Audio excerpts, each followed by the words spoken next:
Bonjour à toutes et à tous. Je fais cette petite vidéo, cette courte vidéo pour vous répondre à des questions que je reçois en masse concernant un certain Philippe Argillier et le RDH. Donc je suis affublée de messages en privé ou en public de toutes parts afin de me donner mon opinion là-dessus. Philippe Argillier, me semble-t-il, fait un très bon travail en permettant de rétablir une certaine vérité par rapport à des mensonges et des corruptions qui sont connus depuis de très nombreuses années dans la politique ou ailleurs, en parlant de gouvernements cachés, de personnes plus ou moins connues qui tiennent le monde, et cela n'est pas nouveau. Cela n'est pas nouveau. Il est vrai que beaucoup de gens ne se sont pas intéressés à cela, tombent de leur chaise en écoutant ce genre de propos, voire discréditent complètement M. Argélier, je dirais à tort. En cela, je trouve que son combat est très bien. Et il faudrait qu'il y en ait d'autres et qu'ils soient même beaucoup plus soutenus de façon à ce qu'on retrouve un équilibre beaucoup plus sain et beaucoup plus humain pour notre société, pour notre humanité, et qu'on aille vers ce qui nous est dû, ce que nous sommes réellement et concrètement, et ce que nous n'aurions jamais dû ne plus être ou avoir été empêchés d'être.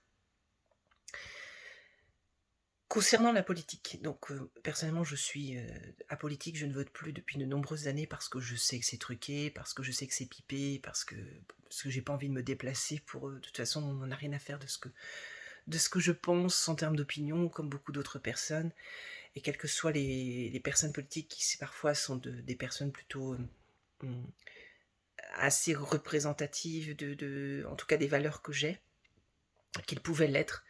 Je me rends compte qu'en fait ça ne sert à rien, que de se déplacer ça n'a servi à rien. Je parle de ça il y a à peu près 15 ou 20 ans pour aller voter, et maintenant je considère que c'est pipé depuis pas mal d'années.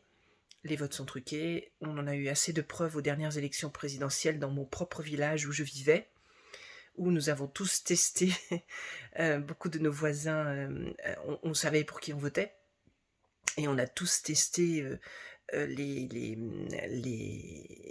mairie en fait, par rapport au fait de ne pas se déplacer au second tour, et les résultats ont été encore plus éloquents qu'au premier tour pour bien nous montrer que c'était que de l'esbrouf, c'était du mensonge, de l'escroquerie, de la supercherie, c'est le mot que je cherchais.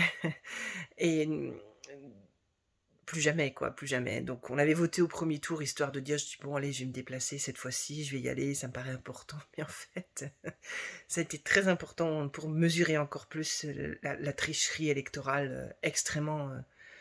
je crois qu'on n'imagine pas à quel point c'est puissant.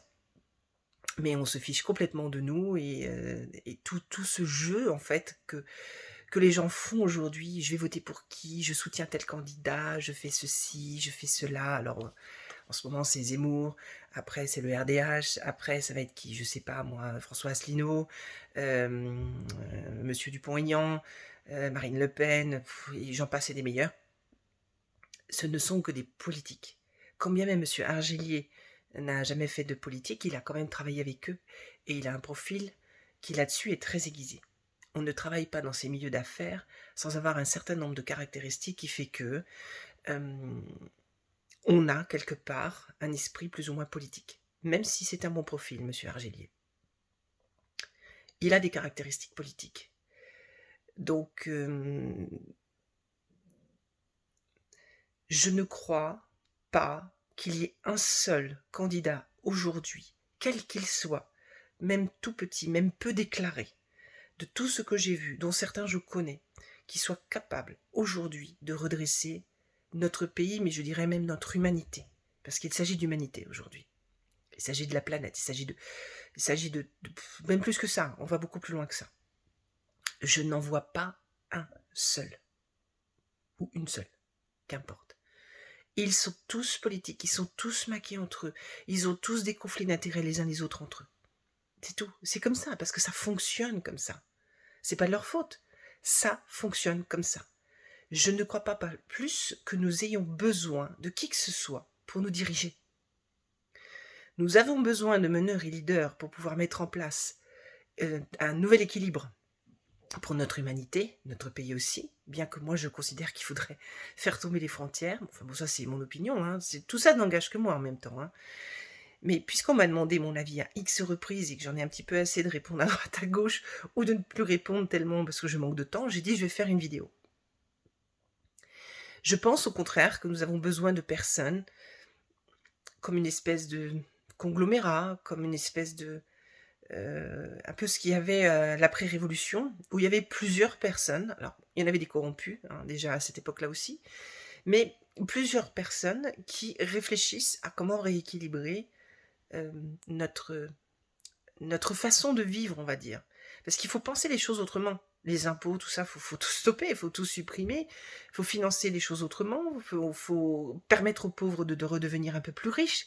Je le disais toujours, hein, c'est pas la richesse qui me pose problème, qu'on roule dans des voitures de luxe, qu'on ait des villas où on a besoin de prendre un vélo pour aller à l'autre bout de la villa. Tout ça, ça ne me dérange absolument pas. Moi, ce qui me dérange, c'est qu'il y a des pauvres à côté.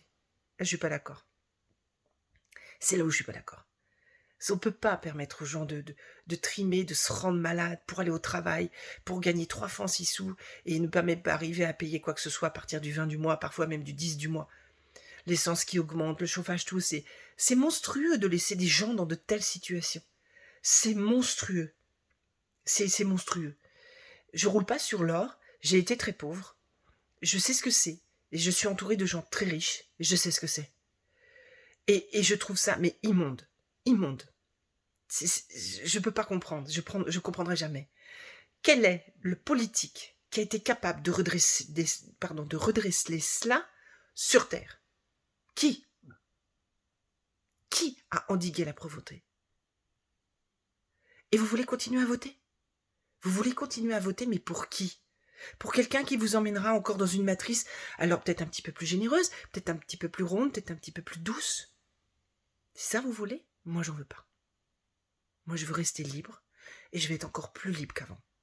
Moi, j'ai besoin de personne pour me guider. J'ai besoin de plein de gens autour de moi aussi, plein d'amour, de tendresse, mes amis, ma famille, sans aucun problème. Mes clients, même mes partenaires professionnels, où je suis ravie de tout cet entourage que j'ai, qui grossit petit à petit, et c'est formidable et fantastique. Mais je n'ai pas besoin de quelqu'un pour me guider. Et on peut tous apprendre à n'avoir besoin de personne pour être guidé. Tous. Parce que je ne suis pas la seule à être dans ce cas-là. On n'est peut-être pas nombreux, mais je ne suis pas la seule. Qu'on ait besoin des personnes qui nous aident à nous améliorer, qui nous aident à faire certaines choses parce qu'on ne sait pas les faire, qui nous permettent de grandir, qui nous permettent de ne manquer de rien, de ce dont on a besoin, des choses essentielles, qui nous permettent de poser un cadre, quelque chose qui soit structuré, sécurisant, qui soit valorisant, qui nivelle vers le haut. Tout ça, oui.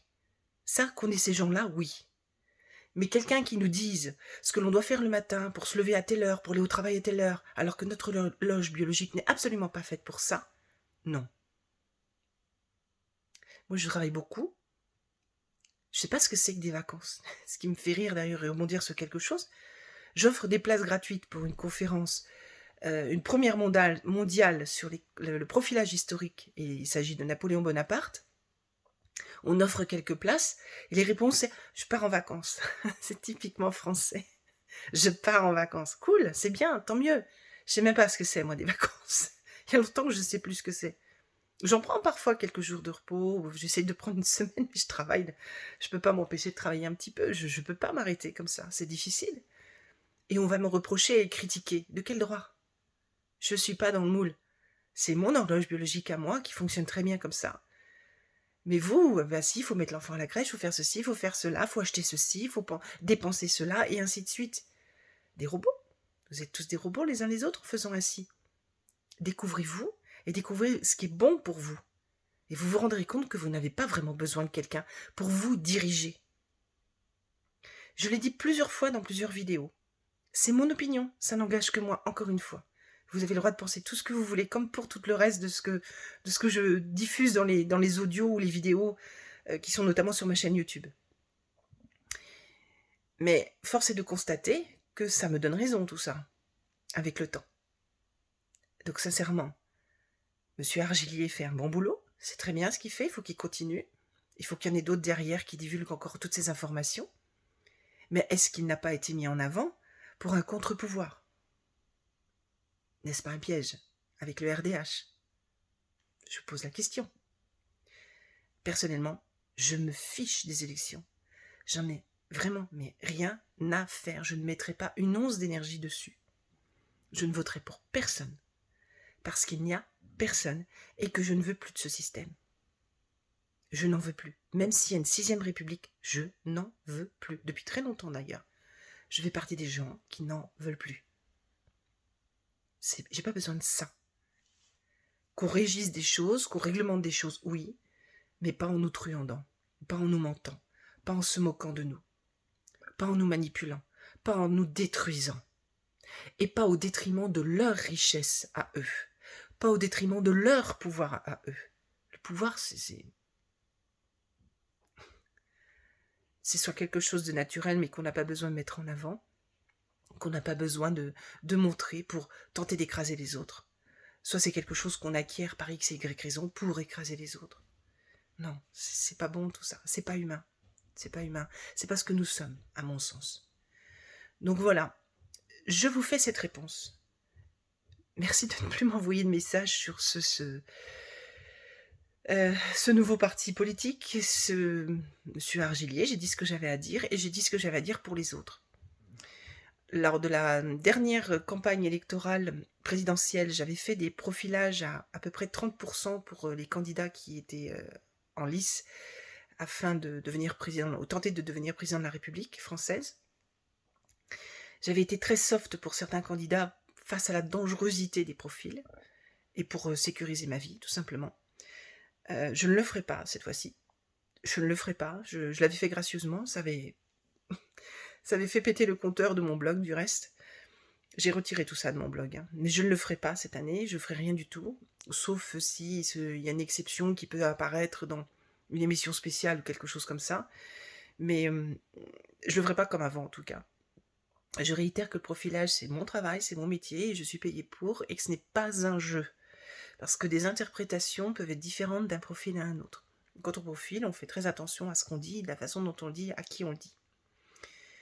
Donc je n'ai pas, en fait, j'ai pas envie de le faire. Et s'il vous plaît, évitez de me poser des questions sur les partis politiques ou les personnalités politiques, parce que je ne suis pas intéressée par ça. Je n'y crois pas, je n'y crois plus, et je n'en veux plus. Pour moi, personnellement, et ni pour l'humanité. Voilà. À vous de réfléchir, à vous de faire votre analyse, à vous de faire votre discernement, et à vous de faire vos propres conclusions. Moi, ce n'est que mon avis, que vous pouvez partager ou pas, ça ne me dérange pas. Si vous le partagez, nous pouvons échanger. Si vous ne le partagez pas, on peut aussi échanger dans la bienveillance. Merci infiniment et bonne journée à tous.